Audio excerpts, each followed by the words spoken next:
ये नाम सुनते ही हमारे जहन में क्या आता है? सेवा, करुणा, कलकत्ता की गलियां, यही सब है ना? लेकिन हर बड़ी और मशहूर कहानी के पीछे कुछ ऐसे पन्ने भी होते हैं जो अक्सर पढ़े नहीं जाते। आज हम एक ऐसी ही पड़ताल करने वाले हैं, एक ऐसी कहानी जो उनकी जानी पहचानी छवि से काफी अलग तस्वीर दिखाती है। तो चलिए इस कहानी की परतों को एक एक करके खोलते हैं।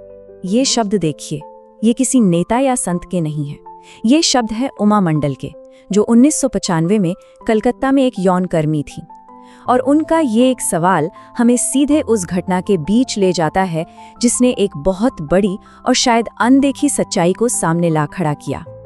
बात है 1995 की, जब यौनकर्मियों का एक समूह बाढ़ पीड़ितों के लिए अपनी मेहनत की कमाई से चंदा इकट्ठा कर रहा था। तब शहर की सबसे बड़ी और दुनिया भर में मशहूर चैरिटी मिशनरीज ऑफ चैरिटी कहीं भी नजर नहीं आई। उनकी ये गैर मौजूदगी एक बहुत बड़ा सवाल खड़ा कर गई कि आखिर ऐसा क्यों हुआ। तो चलिए सबसे पहले बात करते हैं 1995 में पश्चिम बंगाल में आई उस भयानक बाढ़ की। ये एक ऐसा संकट था जिसने सच में पूरे राज्य को हिलाकर रख दिया था। अब जरा तबाही का अंदाजा लगाइए। 200 लोगों की मौत, 30 लाख, जी हाँ 30 लाख से भी ज्यादा लोग बेघर हो गए और पैसे का नुकसान करीब 1050 मिलियन रुपए। ये सिर्फ नंबर नहीं है, ये वो हकीकत थी जिसने लाखों लोगों की जिंदगी को एक झटके में बदल कर रख दिया था। लेकिन इस मुश्किल घड़ी में पूरा कलकत्ता एक साथ आ गया। स्कूल, कॉलेज, छोटे बड़े बिजनेस, आम लोग, और जैसा कि हमने देखा, यहाँ तक कि यौन कर्मियों ने भी मदद के लिए हाथ बढ़ाया। ये एक ऐसा सामूहिक प्रयास था जो करीब करीब 6 महीने तक लगातार चलता रहा। लेकिन जानते हैं हैरानी की बात क्या थी? इन सभी कोशिशों के बीच एक बहुत बड़ा नाम गायब था, मदर टेरेसा का मिशनरीज ऑफ चैरिटी। रिकॉर्ड्स यही बताते हैं कि इस पूरे राहत अभियान में वो कहीं भी शामिल नहीं थे। और कहानी यहाँ और भी ज्यादा उलझ जाती है। जिस वक्त पश्चिम बंगाल में लाखों लोग बाढ़ से जूझ रहे थे, ठीक उसी वक्त मदर टेरेसा हजारों मील दूर अमेरिका में थी। वो वहां अस्पतालों का दौरा कर रही थी, लोगों से मिल रही थी। उसी साल जून में अमेरिका में उन्होंने मीडिया को बताया, कलकत्ता में मेरे अस्पताल में 200 छोटे बच्चे हैं। अब यहाँ एक चौंकाने वाली बात सामने आती है। उनके संगठन का कलकत्ता में या दुनिया में कहीं भी कोई अस्पताल था ही नहीं। तो सवाल ये है कि क्या 1995 की बाढ़ में उनकी गैर मौजूदगी सिर्फ एक बार की बात थी? शायद नहीं। जब हम पीछे मुड़कर देखते हैं तो ये एक बड़े पैटर्न का हिस्सा नजर आता है। साल 1984, भोपाल गैस त्रासदी, एक ऐसी आपदा जिसमें 3,500 से ज्यादा लोगों की जान चली गई। ये दुनिया के इतिहास की सबसे भयानक औद्योगिक दुर्घटनाओं में से एक है। इस भयानक मंजर के बीच मदर टेरेसा भोपाल पहुंची।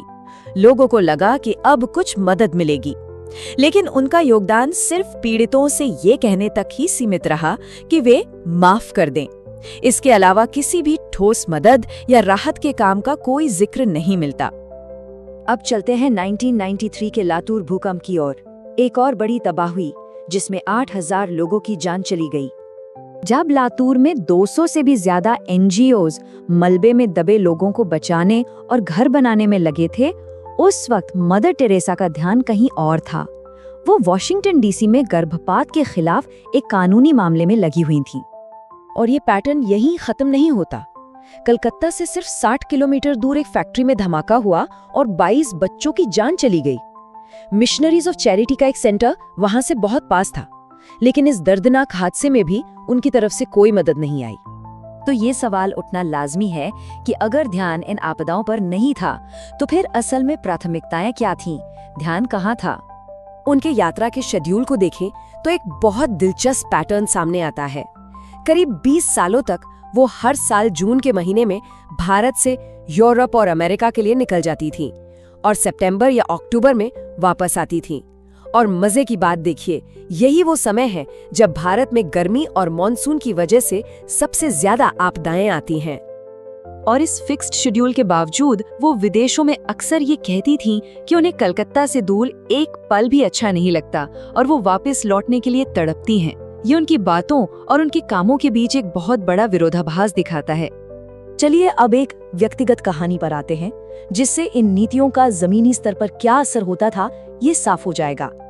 ये कहानी है 16 साल की एक लड़की शाहिदा की। 16 साल की शाहिदा जो बुरी तरह जल गई थी। उसे इलाज के लिए पैसों की सख्त जरूरत थी। उसने सीधे मदर टेरेसा से मदद की गुहार लगाई। उसके केस की जांच तो हुई, लेकिन उसकी अर्जी को ये कहकर खारिज कर दिया गया कि ये एक पारिवारिक मामला है। जब तक उसे कहीं और से मदद मिली तब तक बहुत देर हो चुकी थी। शाहिदा की मौत हो गई। और जानते हैं क्या हुआ? पूरे शहर ने इसका जिम्मेदार सरकार को ठहराया, पर मदर टेरेसा के संगठन पर किसी ने एक सवाल तक नहीं उठाया।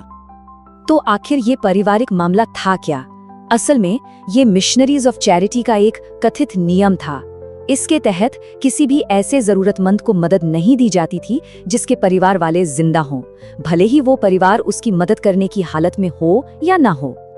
तो देखिए, यहाँ दो बिल्कुल अलग अलग तस्वीरें सामने आती हैं। एक तरफ है दुनिया भर में बनी उनकी छवि, एक ऐसी मसीहा की जो हर संकट में सबसे आगे खड़ी रहती है, और दूसरी तरफ है एक बिल्कुल अलग हकीकत जो भारत की बड़ी बड़ी आपदाओं से, उनकी गैर मौजूदगी, उनकी वैश्विक यात्राओं और ऐसी जमीनी नीतियों की तरफ इशारा करती है जो मदद को रोकती थी। और ये पैटर्न सिर्फ उनके जिंदा रहने तक ही नहीं था, उनकी मौत के बाद भी, चाहे वो 1999 का ओरेशिया चक्रवात हो, 2001 का गुजरात भूकंप या फिर 2004 की भयानक सुनामी, इन बड़ी त्रासदियों में भी उनके संगठन की मौजूदगी ना के बराबर ही रही। तो ये सब हमें एक आखिरी और बहुत जरूरी सवाल पर लाकर छोड़ता है। जब किसी हीरो की कहानी लिखी जाती है तो कलम आखिर किसके हाथ में होती है? कौन सी कहानियां दुनिया को सुनाई जाती हैं और कौन सी हमेशा के लिए अनकही रह जाती हैं?